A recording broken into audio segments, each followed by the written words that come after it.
Hey, what's happening, guys? Happy Friday. I got a video. I was going to talk about women. Now, I have never once laid a hand on a woman in my life. And I grew up with my mother and my sister, and I watched out for them. But I wanted to tell you guys this story first. All right. My dad was a game warden at Black Rock State Park here, the head guy. He collected rifles, shotguns, and all that. He taught me how to shoot when I was 4 or 5. Had me shooting 12. He died when I was 9. He had me shooting Antonio Zoli over and under shotgun, 12 gauge, double aught buck in it. And we were shooting these old outhouses way up in the back of, we'd bring, the workers would bring the old outhouses up and put them in a lot way up in the woods, and we'd go up there to shoot them, practice target shooting. My dad gives me the 12 gauge. We had a Mossberg Slugger, a 20 gauge Remington. My dad had a 41 Ruger.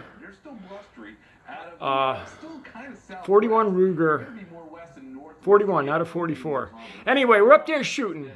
It says, yeah, you always point a shotgun. You never aim it. Don't put your face down, near the barrel. And I would soon see why.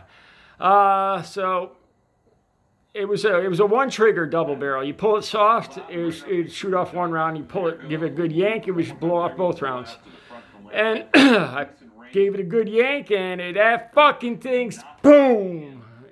Didn't knock me on my ass, but close. And he said, "This is going to be loaded all the time in me and your mother's room." Says, and then he taught me all the lessons. Every gun is loaded, how to clean them.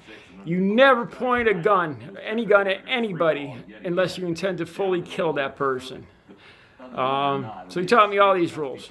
It's going to be loaded in me and your mother's room. Are you going to touch it? No, sir. So he died when I was 9, and I became man of the family. He died of terminal brain cancer. Terrible, ugly death. At the end, I was relieved when he passed. He was no longer my father. I inherited all the guns. Not at that age, but they were mine. All right, so I had a 3-year-old sister. I was 9. My mother was about 30 or 31. We lived in the middle of nowhere now. It was the state house in the middle of Black Rock Park. There's no street lights, no neighbors for a good mile in either direction. And it was and people would go down there to, this was 1975, people would go down there to get high and trip and do all sorts of shit. At one point, they had found a dead body in our driveway. This girl had been killed by her ex-boyfriend, and he left a body in our driveway. Anyway, it was a scary place, man. Old house. It was built sometime, there was a stone on the fireplace that said like 1886, something like that. I had a trap door in my bedroom. That's how you went down to the basement, the stone basement. It was a scary place. All right, so I think it was a Friday night. My little 3, I was probably about 10 at this time. My sister was 4. She had gone to bed, been put to bed for the night. And me and my mom would watch like The Love Boat and Fantasy Island on Saturday night, about 1976. All right, I remember I was sitting on the floor. My mom was behind me sitting on the couch, and we had just had a snack of English muffins my mom would make, and we'd laugh. It was some of my most memorable times, me and her, just watching funny shows. So, all of a sudden, we hear a ruckus outside. I hear a loud car pull up. And you hear the doors open up, and there's voices, lots of voices. It had to sound like 5, 6 people yelling, screaming, right in front of our house. This was down the sidewalk, and right there to the mailbox was about 40, 50 feet at the most. So I'm scared, man. I look back at my mother, and it was a look of she was terrified. A mother with her 2 kids. Her husband had just died. I saw that look of just sheer panic on her. I hear the doors opening. All of a sudden, I just hear banging and smashing, and I think they're coming up. They're coming to the door. They're going to break in here. Turn it later, they were beating on the mailbox with a baseball bat. Right at that moment, I turn around, I look at my mother again, and she's not moving. Just panicked. Froze like a deer in headlights. Right then, I'm like, they're coming up to the fucking door, you know, and it's up to me. I have to go for the shotgun.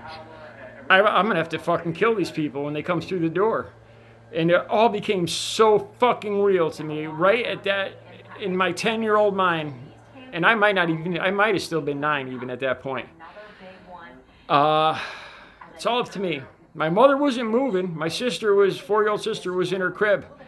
All up to me now to defend us, defend the family. I'll tell you what, man, I became a man right then. You know, this is 45 years later. I'll never forget that night. I'll never forget the look on my mother's face. So I sprang up. That's it. I have to do this. You know, I jump up, I run to get the gun. I get the fucking gun, I come back out, I hear the tires squeal. They left. They didn't come up to the door. They just were satisfied, apparently, beating the hell out of our mailbox with a baseball bat, and they left. I just remember they were standing there shaking, holding the gun. My mother frozen still on the couch. After that, I don't remember much. I really don't. I don't remember what happened at all after that, to tell you the truth. But, yeah, that's the story. I became a man at 10 years old. It was very real. You know, it was fucking as real as it gets. They were coming up to the door. They were coming in my house, and it was just me, my mother, and my 4-year-old daughter, my 4-year-old sister, and it was all on my shoulders at that point. I had been taught how to shoot the gun. It was loaded. It was time to fucking put up or shut up, man. You know, and my dad had taught me. He says, where you shoot him? I said, in the knees or legs? He said, nope, you shoot him, you shoot to kill him. Only one side of the story. Fucking, you shoot him right in the body mass, right dead center. With that double-out buck, he said, that motherfucker will fly. He says, aim for the body mass. Don't hesitate. I never thought about this, but it sounded like there was 5 or 6 of them, and I only had a double-barrel 12-gauge. The Mossberg, I don't think, was loaded. The pump, the slugger. So I don't know. Hopefully, they all would have ran after I blew the shit out of the first one. But thank God I didn't have to. A true story, man. You know? Not too many 10-year-olds could say, you know. A lot of 10-year-olds were worried about fucking, I don't know, striking out at their Little League game. Yeah, no. Yeah, I had the fucking real life decision to kill people with a shotgun to protect my mother's and sister's lives and my life. All, you know, it was dark. It was in the middle of the forest. There was no neighbors. You know, it was all on my shoulders at that moment, my 10-year-old shoulders. And that's how I grew up. There'll be another video following. I want to talk about treating women good, because a lot of good. You know, I always try to look for the good in a story, or not in a story. I mean, in a bad situation, I always try to look for the good. What did I learn? And you know, I learned a lot of things. I'm very comfortable talking to women and being around women. I've always been very confident with women, and then I thank my mother, you know, growing up and protecting them and learning how to treat a woman right. You know, like I said, I have never in my life once laid a finger on any female, ever. So, all right, that'll be the next video. Guys, have a good Friday.